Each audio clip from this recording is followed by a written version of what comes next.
the inimitability of the Qur'an. Every Muslim, whether they are radical, whether they are nominal, whether they are liberal, will all make these claims. They will say first and foremost that the Qur'an is uncreated. It always has existed. In Surah 85, Ayah 22, it's very clear that these are the eternal tablets. These are the eternal tablets which exist in heaven, from which the angel Gabriel was then given to piecemeal over a period of 22 years, 23 years, to a man named Muhammad living in Mecca and Medina. Uncreated, sent down to this man Muhammad over that 22-year period, and that was finally completed not at the time that Muhammad was living, but at the time that Uthman had it canonized in 652. Every Muslim will say it was completed in 652. So 652, Uthman then canonizes the Quran, and then according to every Muslim that it's unchanged from that time period. So if you could just remember 4 words: uncreated, sent down, completed, unchanged. Can you remember those 4 words? That's all you have to ask a Muslim. Oh, that's much better. Can you hear me now? Yeah. Okay. So there's the 4 words you need to know. If you could just remember those 4 words, you can pretty well destroy the Quran by asking them, because they then have to come up with a defense. Now, there's no way that we can really confront the first 2. Uncreated, sent down, that happened hundreds of years ago. We're not there. By the way, I see people taking notes. Stop your notes. You're not going to keep up. Just put your notes down. I will give you the PowerPoint at the end, okay? You can all have the PowerPoint. It doesn't cost a thing. So what we can do is confront these next 2. The next 2. That is completed and unchanged. These 2 here. That's all you need to confront. Show me one Quran that is complete and unchanged from the 7th century. That's all you need to ask. So let's go on. Let's head on right down. This is what we know as the immutability of the Quran. Now, we can say as Christians that we know the Bible is not eternal.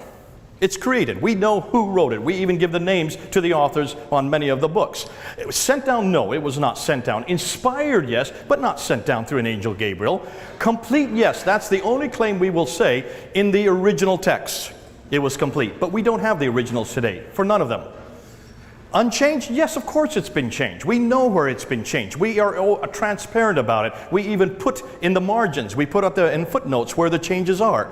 We know that there are about 41 verses that are in doubt in the New Testament. John chapter 7 verse 53 to John chapter 8 verse 11. Those are not in the earliest Greek manuscripts. The last part of Mark chapter 16 verse 9 to 20 are not in the earliest Greek manuscript. They could be originals, but we don't know because we don't have any of the originals. Okay, so we are very open. We would never make these claims. All right? So we're talking about 2 different reference points for our revelation. Don't let the Muslims hang you on that. Now, what do Muslim leaders say? Well, here you have Fethullah Gulen, who's in Pennsylvania. Only one Quran, unaltered, unedited, and untampered. Then you have Suzan Hanif, preserved today in its original form. Here you have Abdullah Yusuf Ali, who wrote the Yusuf Ali translation in the 1930s. Not even a single letter has changed. Maulvi Muhammad Ali, not even a diacritical point has changed. Dr. Shabarati, I've debated him 6 times. He will no longer debate me after 2014 because of what we showed him in 2014. Exactly identical for over 1,300 years. And then later on, he puts it back to 1,400 years. The text was known through memory work and through the written materials, including the Tashkent, which is the Samarkand that we're going to talk about today. The difference from that copy to what we're to read today is we find no differences. He no longer says that because of the material that I'm going to introduce today. Now, what is my written today? We can't critique the uncreated part. We can't critique the complete part. Thus, what we want to find is one Quran. I'm only asking for one Quran. That's all I want. From the mid-7th century, that is complete. That means all 114 surahs, and is exactly the same today as that manuscript that they can show me. That's all I'm asking for. That's not too much to ask for. We have the Sinaiticus right there in the British Library that is 1,700 years old. Take a look at it. You can go and see it. It's completely transparent. You can get the entire manuscript online. So I'm going to do 6 things today. I'm going to look at the 2 compilations. I'm going to look at the 6 earliest manuscripts, the changes in the earliest manuscripts, the 2 layers of the Sana manuscripts, the look at the 4 carbon dating lab reports, and then I'm looking at the 31 Arabic Qurans. Now that's an awful lot to get through in 1 hour. Bear with me. That's why I say put your pens down. You're not going to keep up. The 2 compilations. What are we talking about? In the Quran, in order to know how the Quran was put together, you need to go to the Hadith. You need to go to Sahih Bukhari. You need to go to volume 6, Hadith number 509 and 510. These are the classic account of how the Quran was put together. In the first 609, it says that Abu Bakr was given the responsibility to a man named Zayd ibn Thabit, who was a secretary of Muhammad.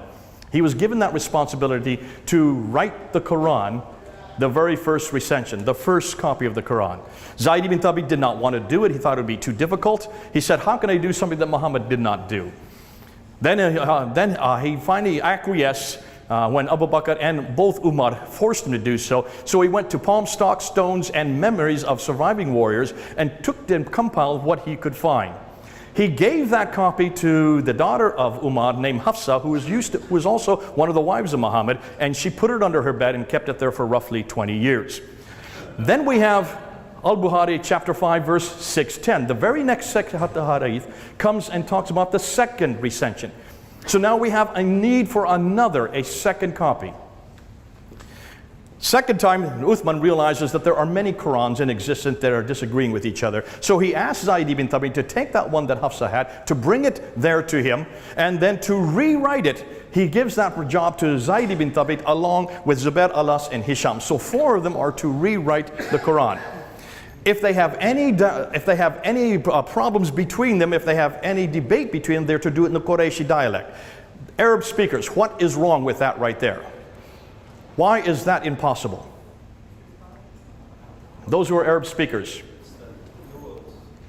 In order to have dialectic differences in Arabic, you have to have the Dhamma, the Kasra, and the Fattah, right? Where was the Dhamma, Kasra, and Fattah in the 7th century? They were only invented in the late 8th century. So how can you even have this as a problem?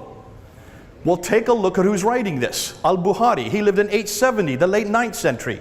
He's talking about a problem in the late 9th century and he's redacting it back to the 7th century, but anybody who knows Arabic knows that this is impossible to have happen. Are you following me? You at least follow what I'm saying. And this is why Arabs, you need to start arguing this. This is why you need to, as Arab speakers, you need to get up and you need to say this is impossible. Obviously, why have Arab speakers not noticed this? Let's move on. Then he takes that one final copy and he sends it to 9 different cities: Basra, Baghdad, Damascus, Jerusalem, Cairo, Alexandria. We went down to Aden, Herat, and Nishapur. That's 9 cities.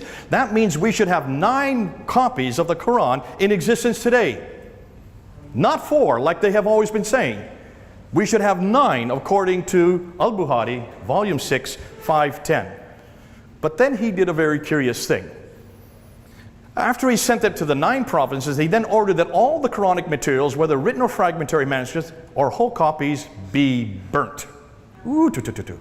Why do you burn manuscripts? Unless they all disagree and you want to destroy the evidence. Now, why haven't we said this? Why aren't people talking about this? Can you see the problem? Just as this is their own material, I'm not making this up. Any Muslim knows who Al-Bukhari is. It's Sahih Bukhari. That means he's perfect. There is no error in this. Now, here's the questions. Why didn't God choose a language which could have accommodated the Quran? Here we already have Greek and Hebrew that God had already used. Why didn't he choose another language which had no diacritical marks, had no vowelization, had no Dhamma, Kasra, or Fattah? Why would he choose a language that could even accommodate his final revelation if it's the greatest revelation? That's the first question. Secondly, why did he choose a man who couldn't even read and write to give his greatest revelation to? And how long does it take to read and write Arabic? It took me 2 weeks to read and write Arabic.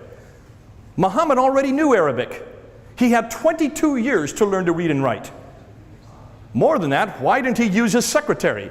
He had a secretary that whole time. What do secretaries do if they don't write? So for 22 years, he wrote nothing down. And then why did Abu Bakr make copies of it like Uthman did 20 years later and send it to the 9 provinces? Why do we have to wait another 20 years before it was finally set out? These are questions you need to ask. How could there be diacritical differences in the mid-7th century? The dialectical differences don't even begin to appear until the 8th century. The vowelization doesn't begin to appear until the 9th century. See, these are, should anybody who reads or writes Arabic should know these arguments. And then why in the world did he burn all the existing manuscripts that disagreed with the manuscript that he finally retained? 4th question, where are the copies of the Quran sent to those 9 cities?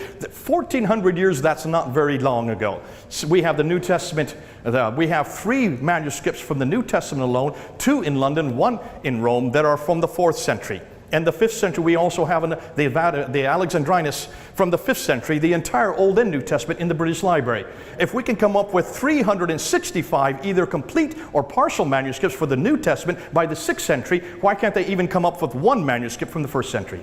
Sorry, from the 7th century. We've got to ask Muslims this.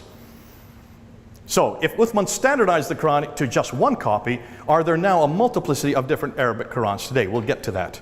So, let's look at what the Islamic traditions say. Now, this is their own traditions. I'm just going to quote them. Sahih Bukhari, Sahih Muslim, Sunan Ibn Dawud, Jaid Tirmidhi, Sunan Sugra, Sunan of the Ibn Majah. Those are the 6 major traditions. These are the 6 most authoritative traditions. And you can see how many hadith they have for each one. We'll have to go really quickly so you can read this for yourself. When you look at what they're saying, they say that some of the verses were lost, according to Ibn Dawud. Here we have As-Suyuti, who says, let none of you say I have acquired the whole of the Quran. How does he know what all of it is when much of the Quran has disappeared? Rather let him say I have acquired what has survived. Now, that means he's already admitting that much of the Quran has disappeared. Some of the verses were forgotten, according to Sahih Muslim. Some verses were canceled, according to Sahih Bukhari. Other verses went missing, according to Sahih Bukhari again. Some verses were overlooked, according to Ibn Abi Dawud. Some verses were changed, according to Muwatta, Ibn Malik. Some verses were modified, according to Ibn Abi Wara. You can read all these in your own time. These are just for you to get to know what they're saying. So obviously the 9th century compilers and the 10th century compilers had no problems that much of the Quran was lost. So why are Muslims in the 21st century saying it was complete and unchanged? Some verses were substituted, according to Sahih Bukhari. And then some verses were even eaten by sheep, according to Ibn Majah. So, lost, disappeared, forgotten, canceled, missing, overlooked, changed, modified, substituted, eaten by sheep. Does this sound like a book which was compiled perfectly and completely? It's very clear from these hadith quotes that there was a good bit of the intentional human intervention from the very beginning. Human intervention. I'm going to say that over and over again, you'll see why. Let's go then to these are the 6 earliest manuscripts. These are considered by all scholars to be the original Quran. And for many years, when I started working in Islam back 37 years ago, this is all I heard. These are the original manuscripts. Now, there's no way that I could dispute it because I was not given access to these manuscripts. None of us were given access to these manuscripts. We now have access to all of them. And every one of them is on that computer right back there. We now have we have complete facsimiles of all of them today. 9 codices were sent to 9 cities, just to remind you. 4 now, according to the Islamic traditions, this is what Arbery found in the 1930s. He just went and read from the Islamic traditions, and he found that there was one codex that was put together by Ubay ibn Ka'b in Damascus. It had 115 chapters. There's another one that was put together in Baghdad by Ubdal ibn Masud. It had 111 chapters. Another one by Ibn Musa in Basra. It had 116 chapters. The one that was put together by Zayd ibn Thabit had the 114 that we use today. So even the early traditions were not aware of how many chapters there were in the Quran. This is their own material that admits this. So certainly, early on, this was not a problem. But let's take a look at these manuscripts. And these are the 6 major manuscripts here. The Topkapi, the Samarkand, the Ma'il, the Petropolitan, the Huzayni, and the Sana manuscript, probably the most exciting. Let's start with the Topkapi. This is the one that they are now reducing to. And back when I started working with Islam and when I started debating this material, and back in 1995, they said these 6 manuscripts. By the time we got up to 2006 and 2007, they had reduced it really to about 4 of them. By the time we got to the debate in 2014, they reduced it only to 1 manuscript, and that's this one here. So it makes my job so easy. All I have to do is destroy this manuscript. This is the last one they got, because this is the best of all the 6. But let's take a look at, this is the Topkapi manuscript. This one was in the Topkapi Museum. If you go to Istanbul there in Turkey, you will find it. This one is in London. This one is, the Petropolis is in Paris. The Husseini is in Cairo, and the Sana is in Yemen. Let's see what the scholars say, and we need to go to these 2 scholars. This is Professor Dr. Ekmeluddin İhsanoğlu, who is the founding director of IRSİSA, Secretary General of the Organization of Islamic Conference Research Center, and this man here. This is probably the better of the 2, Dr. Tayyar Altıkılıç, both Turkish. They are the ones that are responsible for the Topkapi, but this is the man that really has done the most devastating work. He is the one that controls the Topkapi and is considered to be the leading authority in the Muslim world on early Arabic manuscripts. That's why you need to listen to him when he speaks. He says, and this is what he says, and this is a survey that was done between 2002 and 2007. For 5 years, they went to all the 6 manuscripts. They came up with their survey. By 2009, it was printed. I got a copy in 2013 in English, which you can get, and I can give it to you. It's on my computer. That's all you need to read is their introduction. It's 83 pages long, and see what they say. This is the material that I introduced in my 2014 debate, which you can get online as well. We have none of Uthman's Musafs. None of them exist. He was very clear on that. Nor do we have any copies from those Musafs. These Musafs date from the later Umayyad period. The Umayyad period goes from 661 up till 750. The later Umayyad period means the 8th century. He is very clear that they're all 8th century manuscripts. Dr. Altıkılıç, no serious scholarly work has been done on any of them. These Musafs date from the early to mid 8th century. They are not Uthmanic nor copies sent by him. He starts by the Topkapi, and he says, this is I'm sorry that it's all been washed out, but it looks very good on you when it's on your computer. You'll get a much better picture of it. But when you look at the diacritical marks, you will see he dates it to the second half of the 1st century AH, which would be from 661 up till 719, and the first half of the 2nd century, which would be 719 up to 770. Be careful, Muslims will think this is AD. This is not AD, this is AH, after Hijrah. And he does it by looking the voweling and the dating. And he says, even though we would like to publish this sacred text as a Musaf of Caliph Uthman, our research indicated that it was neither the private Musaf of Caliph Uthman nor one of the Musafs he sent to various centers. So he's very clear these are not the earliest manuscripts. Conclusion, there are derivations from grammatical rules and spelling mistakes. He found 2,270 variants. That means words and phrases that are different in that manuscript than the Quran we have today. Ooh, Can you see it makes my job so easy?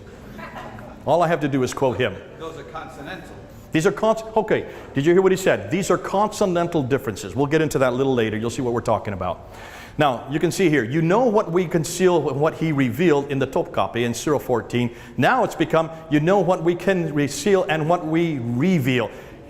See, we or he. You can see it changes as to who is doing the revealing there. Here's another one of Surah 3, Ayah 158. You shall not be gathered versus before him you shall undoubtedly be gathered. That completely changes the meaning. So these are hugely significant. The Samarkand manuscript. The Samarkand, which is probably one of the most famous because it's been around the world. They brought it to London about 5 years ago. It's a monumental text. It's dated to the early to mid 8th century.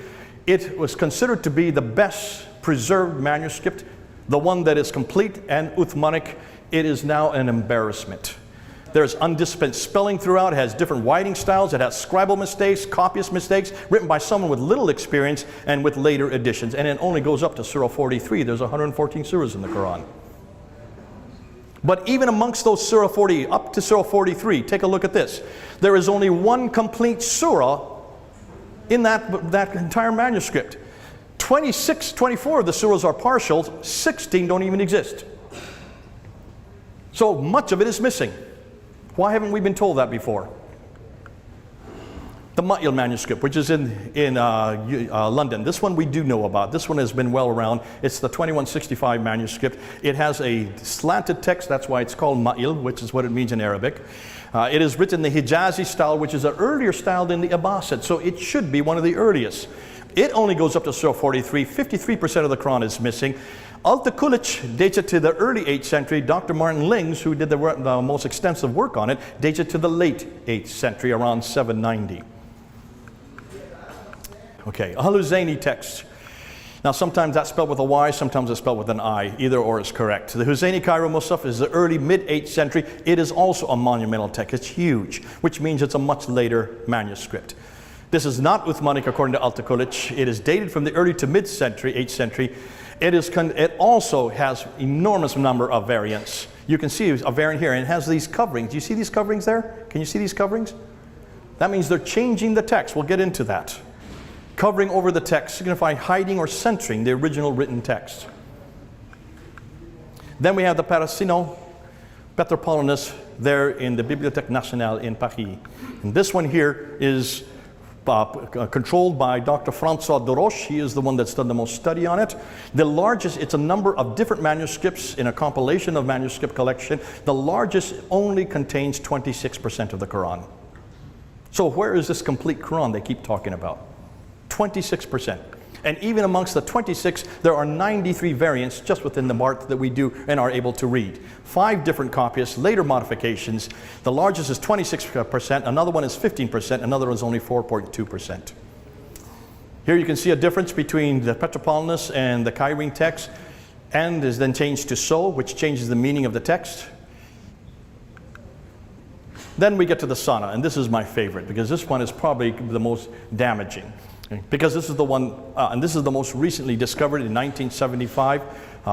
When they discovered it in 1975, they noticed that it had no diacritical marks, it had no vowelization, they couldn't read it. So they brought 3 German scholars who are considered to be the world's authority on the Arabic text from Saarbrücken University in Saarland University in Saarbrücken, and they flew them down to Yemen to investigate this manuscript in 1981. Dr. Gerd Quinn, Dr. von Bothmer, and Dr. Oleg. The 3 doctors, all of them looked at it and immediately they realized there was a problem, so they took pictures of it. Those pictures were confiscated by the Yemeni government and only released to them until in 1997. I went to see Dr. Gerd Quinn, and he showed me this facsimile from his own photos. And this is Surah 19 over here, and then right there where the yellow mark it jumps to Surah 22. So that's Surah 19, that's Surah 22. This script is dated to 705. But he said, what happened to Surah 20 and 21? Well, 20 suddenly appears over here. Can you see that there are 2 different scripts? Yeah. You can see that right away. This is a much later script. This script here is probably 60 years later. So that's 705, that's late 8th century. 2 different scripts. Take a look at every one of those orange marks. See those orange marks? Every time you see an orange mark, that's a variant. That means a word or phrase that's different in that manuscript from the Quran we have today. He's counted over 1,000. This has yet to be published, by the way. This is yet to be published. Conclusions. The Quran began to be compiled in the last 2 decades of the 7th century, with other versions continuing until the 9th century, according to Karl-Heinz Oleg. Dr. Gerd Quinn and his wife Elizabeth Quinn have done the most work on this manuscript. They say that the oldest parchments and papers of this is by far the oldest manuscript in existence today, and it is the oldest manuscript. Yet more than half of the text is ambiguous letters, which need diacritical marks for understanding. Adding vowels helped correct the mistakes. Changes in the orthography are found in geographical tradition schools. So some of this is well known because these are well documented in later what we call hadith compilation schools. Now I'm going to go and come back to the Sana manuscript a little later. I'm going to look at the 2 layers because what they have found is this is a palimpsest. You'll see what I'm talking about in about 10 minutes. Let's continue on with the changes because this material here is probably the most damaging that we're coming across yet. And this is Dr. Dan Brubaker's material. He's a good friend of mine, and Mark and I both got our doctorates at the same place in Melbourne, Australia. And Dan Brubaker, along with Keith Small, Dr. Keith Small, we've been all working together on this material. They're the ones that I can say. There's names I can say. There's others whose names I'm not permitted to say, who are Arabists. And they don't want their names out in public. But Dr. Dan Brubaker doesn't mind you knowing who he is or what he's been doing. This is his doctoral thesis that came out in 2014. And I introduced this at the debate I did in 2014. And we noticed when he went back and he started filming every one of these 6 manuscripts, he decided to film where there were corrections. Now, he was only expecting to find maybe 15, 20 corrections at the most. You'll see how many he found. Here are insertions, 390 insertions where words are put above the line. Can you see where the words have been put above the line at a later date? What does this do? Well, here's an example of the Topkapi manuscript. It says, "O you who believe, repent until you are given by it sincerely." Today, it now says, "O you believe, turn unto Allah in sincere repentance." It completely changes the text. So there's an insertion that changes the text. Oh boy, you can't even see this one. We'll have to go over it. Sorry about that. But their name Allah is introduced at a different part. Here, I can't even see what this is. You'll have to read this on your computer. It's been washed out here. Here's a case where you have the Surah 23:86. It originally lacked the word Saba'ah, and then it says, "Say who is the Lord of the seven." So the seven is been introduced above the line. There it is right there, Saba'ah. The seven heavens. That's where we get seven heavens from. But it wasn't there in the original text. Surah 49 verse 15, it originally had the word mu'minu, which means they believe, but then a later scribe added the letter nun, changed the word to mu'minun, which means believers, and that's what we now have in the Hafs text, which is the canonized text that we use today. Then he found 390 erasers. You can see where they completely erased words, letters, which changes the word. These ones, we don't know what they have erased. Of course, this one, a single word was erased between the words two-third and the night. Unfortunately, we will never know what the word was which was erased. But this is the standard text today. So whatever they erased, they wanted to get rid of it at a later date so that it amalgamated itself with what then became the standard text. Husayni manuscript, Surah 49, Ayah 6, something is erased after the word fasaka. Also, while for this verse, the word fasaka is used in this manuscript, the word fasiku is used instead in the 1924 Hafs text that we use today. Here you see an eraser, which I can't show you because I have no idea what that was because it's been erased.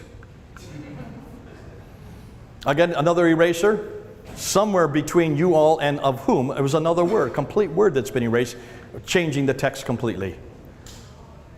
Here's another center eraser in chapter 26, verse 72. Words were erased after the word what and before the words do you worship. We will never know what those two words were. What a pity. And then he found 506 erasers overwritten. So they erased entire lines and they wrote over top. Here's an example of an overwriting in the Petropolitanus there in Paris. Here's an example of an overwriting again in the Petropolitanus. Here's an example of in St. Petersburg. This is a later manuscript, not part of the original 6. This is one in the St. Petersburg manuscript in Russia. They're on Surah 7, Ayah 189. And then they had overwriting without erasure. They just wrote over top. They didn't even care if you could see what was written unbelief. These are a little bit easier for us to see what's been changed because the writing is still there when you put it under ultraviolet light. Here's 70 verse 32. They in the text is written over top, replacing something which is in this case not discernible because of the change. It now agrees with the 1924 Qur'an, the Hafs text. Overwriting without erasure, Sana Musaf Sharaf. There you can see chapter 3 verse 104 where the commanding reads now the commanding has been changed and put over top. Then they found 500. He found 500 intentional changes directly over portions. These are coverings. Do you see these coverings? Can you see the coverings there? They just covered. Wouldn't you love to pick up and see what's written underneath? If we'd ever have access to these men, we could see what they've tried to cover. But in every case, they are standardizing the text. And these are done hundreds of years after the original text. Are you seeing that? Hundreds of years. This text, the Topper text, is 705. These are done in the 9th and the 10th century. We guess, it may be even later. Covering of the Husayni Cairo text, there you can see Surah 2, 187. Covers something between the words so eat and until. In the 1924 it reads eat and drink until the white thread of dawn appears. What's missing? We don't know because it's been covered over. Covering of the Husayni text again in Surah 2, Ayah 191 to 193. I'm going to go over these quickly because otherwise I'll put you to sleep. These are for those who are serious. You need to go and look at them and then we'll give you them because by August we'll have 4,000 to give you. We're up to 4,000 now. In 2014, we only had 2,000. And this is all going to be available in August of this year. Here is selective coverings overwritten, 210, writings over top, where they wrote and then they wrote over top a completely different word or sets of words. And then they had these tapings. And when Dan looked at it, he thought maybe because there was damage, but when he looked on the backside, there was no damage whatsoever. It's obviously they were censoring something here. And here you can see a taping. There's a taping. There's a taping. Look here. Tapings all over the page. 5 different places on just one page itself. So obviously what we conclude is, at this time in 2014, there were 2,200 corrections.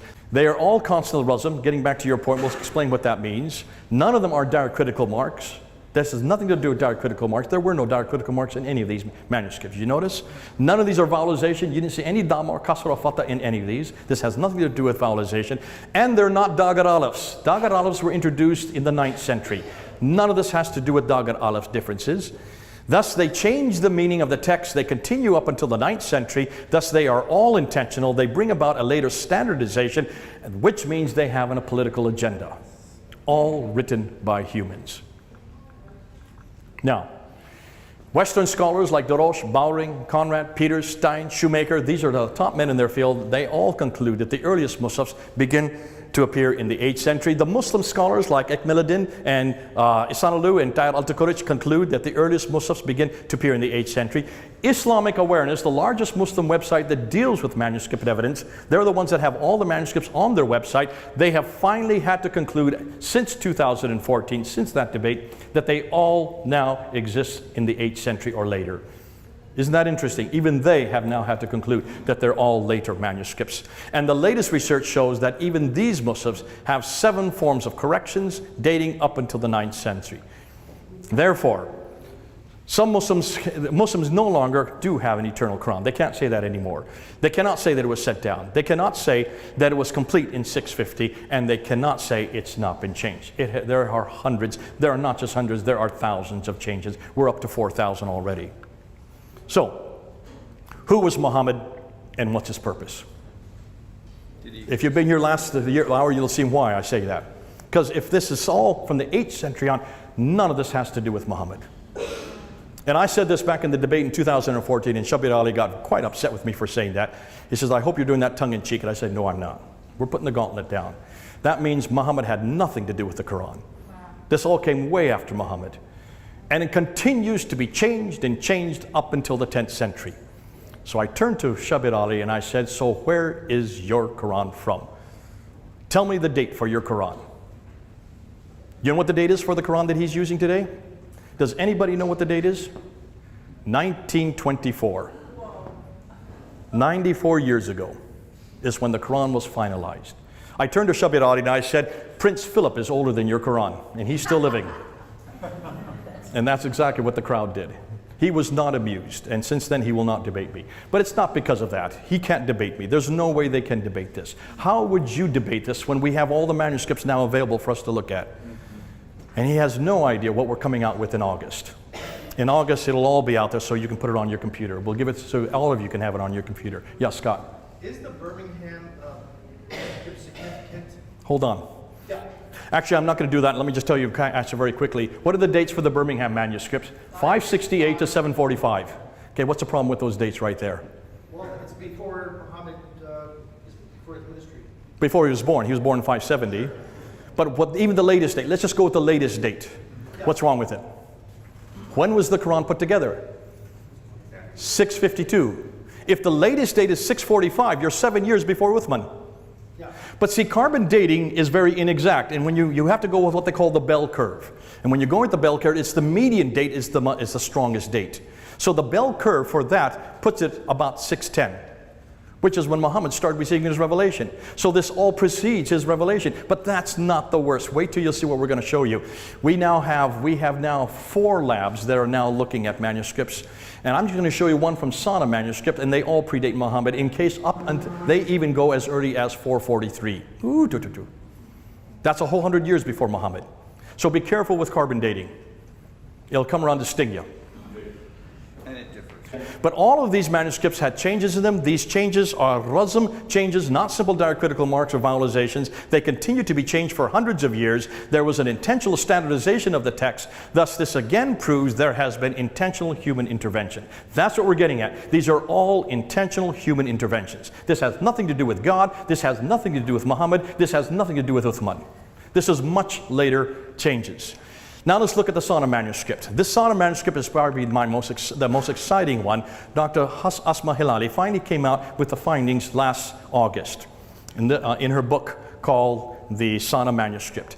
The problem with the Sana manuscript is it has a lower text that is now starting to leak through. When they washed it off, this is animal skin, this happens often, whenever you use a manuscript that is very valuable, but it's very expensive, you don't want to throw it away when things go wrong, you then wash it off and write over top, because it's made out of animal skin.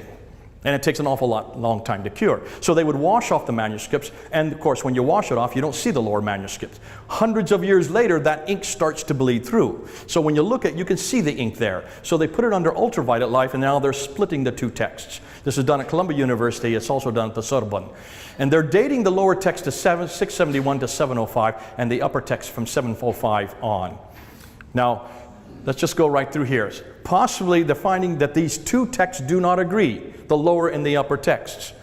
Possibly a text has faded, maybe it is inaccurate or needed corrected, maybe the text was obsolete. Or number 4, possibly the text was a nascent form of the later upper text. So let's go through it. You have 4 major scholars who have looked at it, actually 5. You have Gerd Puyn, Dr. Elizabeth Puyn, Dr. Sadeghi, and Dr. Gudarzi. The last 2 are Muslim, and then you have Asma Hilali, who is also Muslim. This is her book right here. Now, you don't have to read the whole book. I'll summarize it for you. It's all right there on that one page. Let's go on. What they're finding is this. The lower text has 63 verses underneath. It's only made up of 63 verses, the lower text. Within those 63 verses, there are 70 variants from the Quran that we have today. So more variants than there are verses.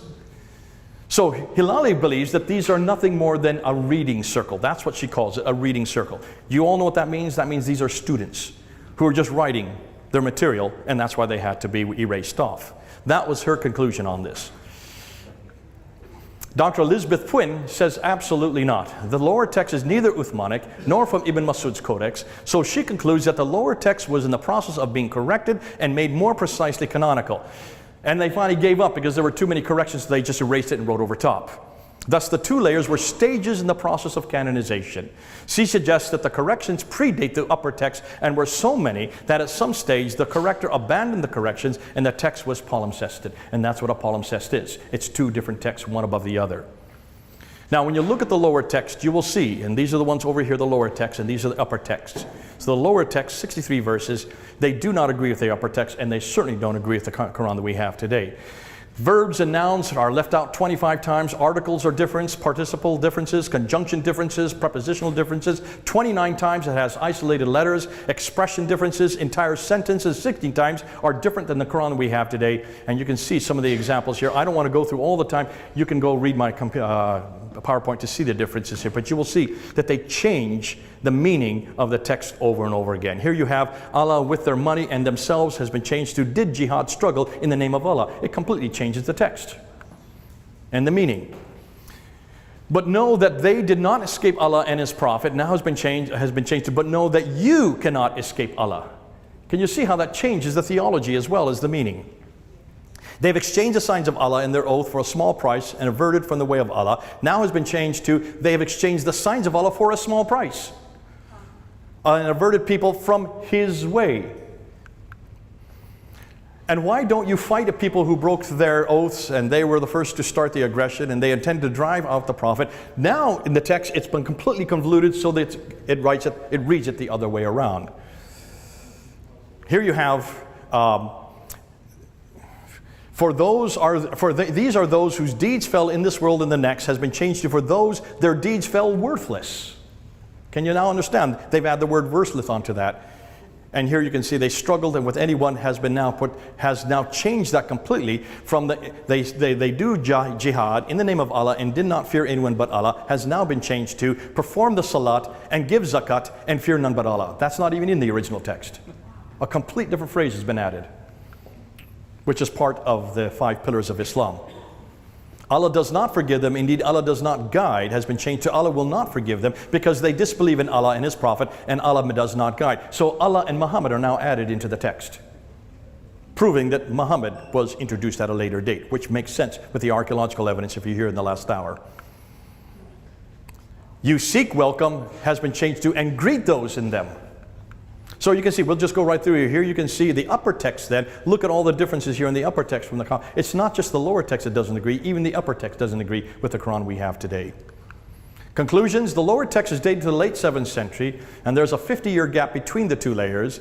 This could suggest that the upper text is a later correction of the lower text, or one could question the dating of the lower text, since ink cannot be dated, only the skin of the animal can. They're saying 671, but how did they come to that conclusion? They won't tell us how they came to 671. You cannot date ink, for one very good reason. Ink is an amalgamation of many different pigments from many different areas and many different eras. So that's why you don't date ink. You only date the skin. And you can only date the skin of when the death of the animal, because that's when the oxidation starts to take place, and that's why you have to be careful about the dates. So I would suggest that this is probably much closer to 705.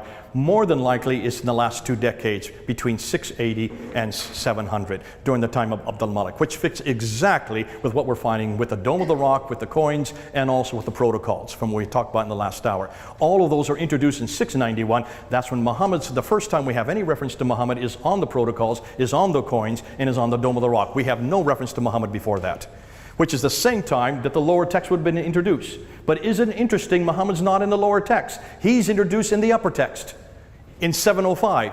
Can you see how it all fits together? The documentary evidence supports the archaeological evidence, supports the documentary evidence, supports the same timeline. Yeah, Mike.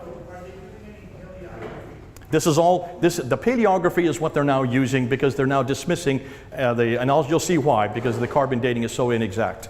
We'll get to that. Hold on to your question. These are variants in the upper text as well. This suggests the standard text has not been canonized even by the early 8th century. It still was not canonized. Muhammad died in 632. We're now in 705. We're 70 years later and still we don't have a Quran. Ooh, it makes my job easy. The view that these texts are results of reading circles, this is Hilali's argument, is fallacious. First of all, because parchments are very expensive and would not be wasted on students. Secondly, Muslims would have preserved, why would they preserve students' texts? More than that, why, if these are students, then where's the original of what they're copying from? The scholars Ipwin, Sadeghi, and Gudazi all agree that there are many variants in the lower text, 70 verses, 63 variants. This proves that this is not a standard Quranic text. As Elizabeth Quinn says, this is a pre-Quranic text which doesn't correspond with any of the known 8th to 10th century narratives. All of the lower text variants change the meaning of the text. And that's what's so disturbing, and that's why Hilali has to say this is just students. You can see, she has to say that. She's a Muslim. I feel sorry for her, but this is not good academia. The biggest difficulty with these two layers of the palimpsests are, number one, they are the oldest Quranic fragments in existence today, number one. Number two, all the other extant manuscripts are more recent, so why are these layered palimpsests the earliest ones? Where is the manuscript, the original Quran, from which this text is derived? Where is it? Where are those 9 manuscripts? Yeah, okay, so let's move on. Are these two palimpsest layers an example of the nascent Quran in its early formation? Are either of these two layers parallel to the eternal tablets in heaven? Since these are so different from the Quran which we are using today, then where is the original manuscript for the 1924 Hafs text used around the world? Finally, both of these two layers prove once again that there was intentional human intervention in the Quranic text from the very beginning. I'm going to say that again, intentional human intervention. Meanwhile, let's talk about the radiocarbon dating. Now we'll get back to your question, Scott. The 4 carbon dating lab reports. This is because of the Birmingham manuscripts. No one bothered to ask what else was happening outside of the Oxford lab. Julian Christian Robin in 2015 wrote his book to answer that. And he said, look at the carbon dating from the other labs. This is from Lyon in France, from Kiel in Germany, from Zurich in Switzerland, and the Oxford labs from which the Birmingham manuscript was taken. And this is what he showed. Look at this graph here. Now that's Muhammad's life right there. Look at all these manuscripts. This is just from one manuscript. This is just the Sana text. But from different pages of the Sana text. Take a look at the dates. The radiocarbons in this one go way down to 400s up to 550. Muhammad wasn't born until 565. Sorry, 568. Sorry, 570.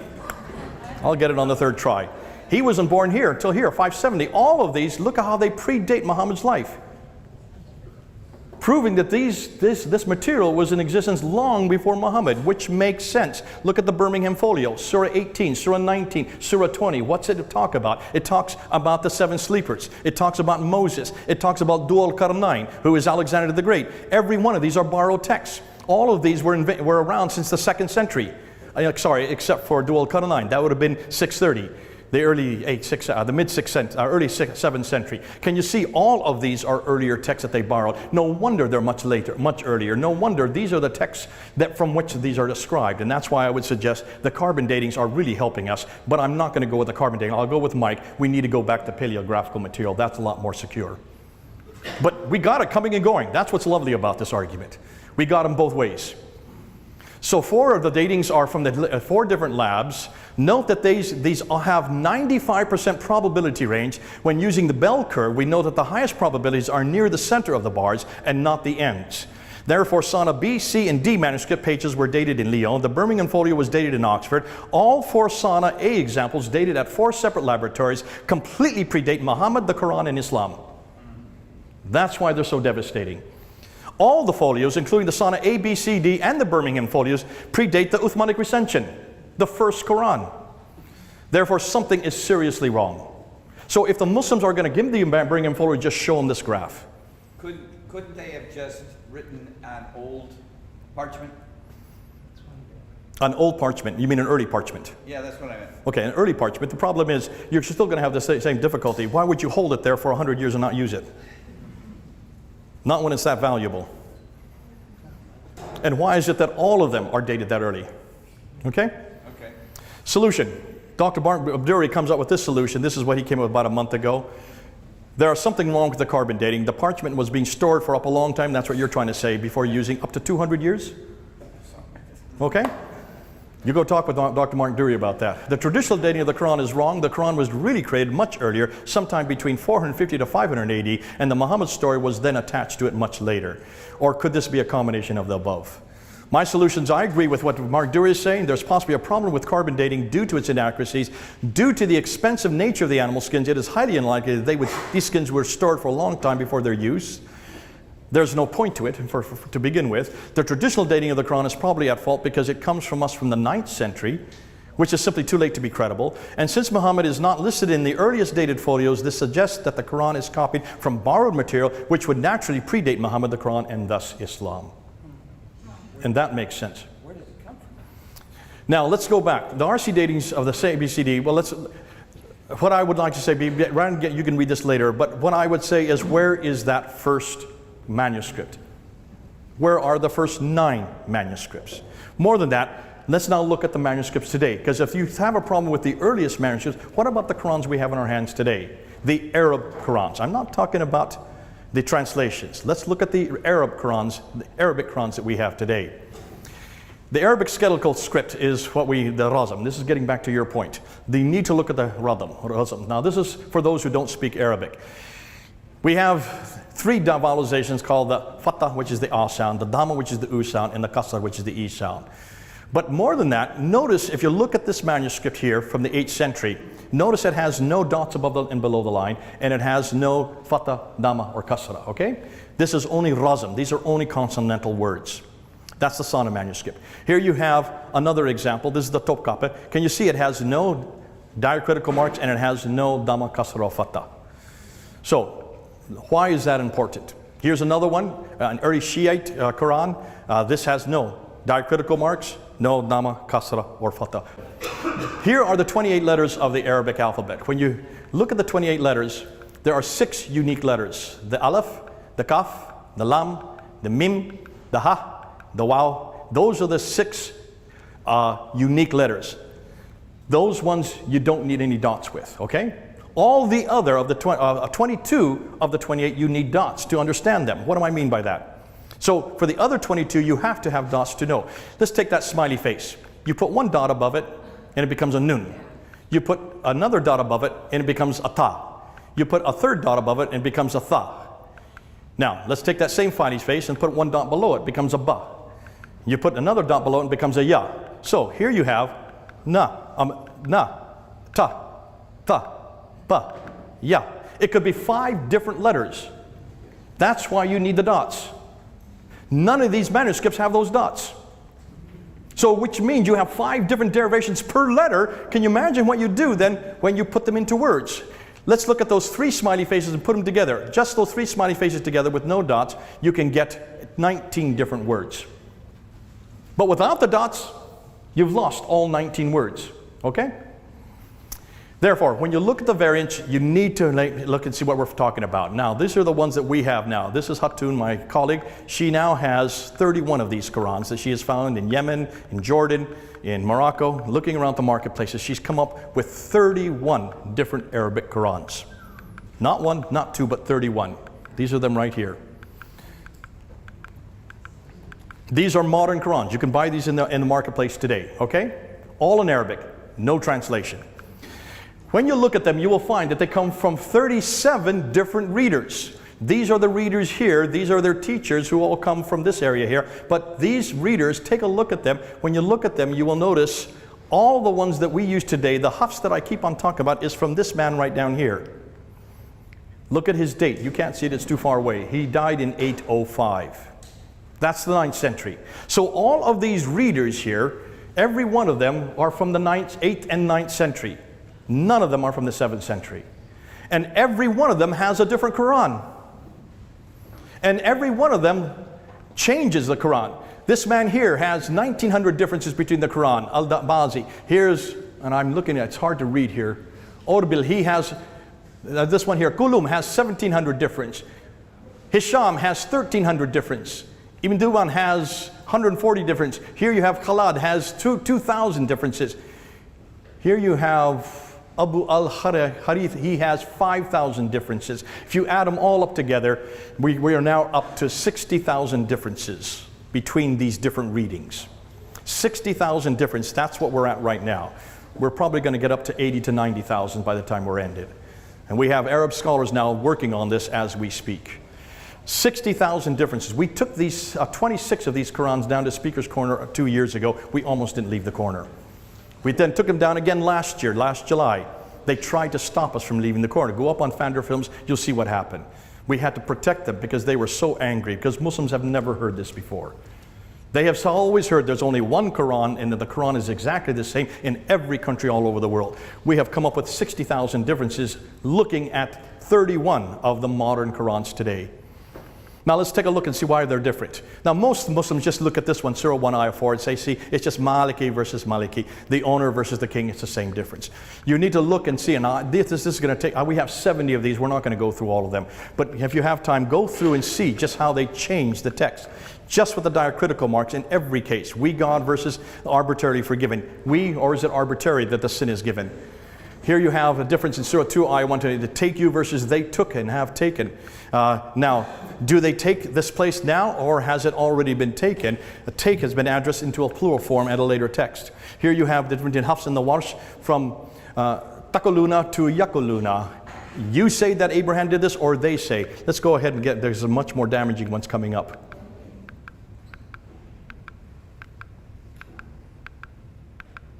Repelling versus defending, completely different context. Here you have he versus we will remove. Here you have Allah made sure she was taken care of by Zachariah. And here you, and then said he, Zachariah, took charge of her. So did Allah put Zachariah in charge of Mary, or does Zachariah take charge himself? That has huge significance for Zachariah itself. Do the believers teach the book, or they simply know the book? Well, many people can know a book, but they are not capable of teaching it. So that changes that context. Now here you have, it's up there because they change it from the plural form to a second masculine singular form. Who seeks their return. So it doesn't even agree with the rest of the verse. In Surah 3, Ayah 136, the prophets simply fight, or were they killed? Well, if I was a prophet, I'd rather fight than be killed. I'd like to know which way I'm going to go. So you can see how this really does change the meaning. I know, I'm right, I see you there. Let me just go through these real quickly.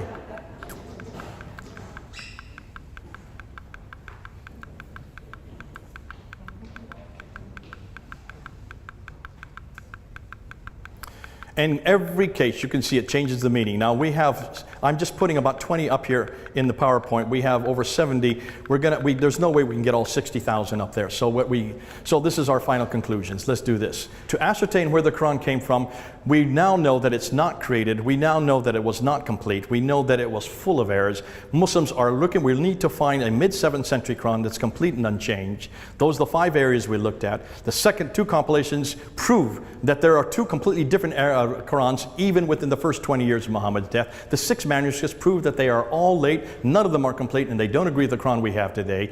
The 2 layers of Sana palimpsest shows that even between the 7th and 8th century it got changed, and they still don't agree with the Quran we have today. The 4 laboratories show us that much of the material that we have just on the Sana manuscripts predates not only Muhammad's life, it predates the Quran, and it predates Islam. When we look at the 31 different Qurans, we know that even Qurans today don't agree with each other. And take a look, every one of them goes back to the 8th and 9th century. That means these mistakes have been there for over 1,000 years, and we've not been told. Why have Muslims not told us this? So what does this prove? Well, in every case, we know that the Quran was created by men. The Quran was not sent down to Muhammad. It was not completed by Uthman. It was intentionally changed. It was finally compiled in 1924. The Quran can be found in 31 different Arabic texts, even today, which cast doubt on the Quran. Now let's look at the Bible. Oh, I don't have it up here. I'm sorry about that. When you look at this, and what I want to do, now we've gone through an awful lot of material, and people ask, how can we learn this material? All of this material we are now teaching you. You can come and join up and find out this. We now have a course called the Fander course. It starts in September and goes to April. Those of you who want to take that course, I'm going to have there's a list back here on that table there. Sign your name and please sign your email so I can read it, and we will send you the registration. It costs $265 for the whole year. It comes to you every Tuesday from 9 o'clock to 11 o'clock in the morning, where you come to your computer through Zoom webinar. We're in 21 countries. We already we've trained up 400 students in 21 countries already. Next year, we already have 300 signed up. We can have up to 1,000. So there's plenty of places for you. It will zoom right onto your computer. Then you get you'll get for every lecture, for every Tuesday, you will get and you will be able to keep. But this material has not been taught in any seminary. It's not been taught in any Bible school. It's much too dangerous to teach it in seminary and Bible school. But we want to make sure that you all get it so that you can learn it and you can use it. Be careful how you use it. This lecture and the one in the previous hour, this is really it's very confrontational and it's controversial. Muslims will attack you if you say this publicly. So let us do it, okay? You need to learn it so you know it. So what we're going to do, a lot of the material that we're training is also apologetic. How to defend the attacks against us, how to defend the attacks against the Bible, and how to defend against attacks against Jesus Christ. That's the material you need to know the most. We will also teach you the polemical material so that you feel happy. But please be careful how you use it, okay? So if you do want to sign up, just go to the paper there, put your name in there and email, and then we'll get you the registration. Yeah. What's the name of that again? Fander? P-F-A-N-D-E-R, Fander course. And if you want to go up to the table up, that's my table, you'll see some, if you want to just get one of my prayer cards, on the back is Fander Films and the Fander course. But give me your email today and I'll make sure I get all the material to you, okay?